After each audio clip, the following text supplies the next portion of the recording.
സമൂഹത്തിലൊരു നന്മ ചെയ്യാൻ, തൊഴിലവസരങ്ങൾ ഉണ്ടാക്കാൻ ശ്രമിക്കുമ്പോഴാണ് സംരംഭകത്വം നമ്മുടെ നാട്ടിൽ വളരുക. അതിന് സന്തോഷ് ഈ മിത്രം പോലെ നിരവധി പേരുണ്ടാവണം. അദ്ദേഹം മുന്നോട്ട് വയ്ക്കുന്ന ആശയം നല്ലതാണ്. വളരെ ചെറിയ ബിസിനസ്, ചെറിയ ഇൻവെസ്റ്റ്മെൻറ്റോടെ ചെയ്യാൻ സാധ്യത ഉള്ള ഒരു സംരംഭമാണ് അദ്ദേഹത്തിൻ്റെ.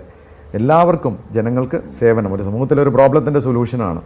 അന്ന് ഏകദേശം ഒരു 5000 പേർക്കാണ് തൊഴിൽ കൊടുത്തു. അതെ, ഒരു 1000-ഓളം തന്നെ സംരംഭകരെ ഉണ്ടാക്കി. അതായിരുന്നു അന്നത്തെ നേട്ടം. പക്ഷേ ഇന്നത് 2000-ന് അതായത് 1800 കഴിഞ്ഞു. ഇപ്പം 10,000-ഓളം തന്നെ പേർക്ക് തൊഴിൽ കൊടുക്കാറുണ്ട്.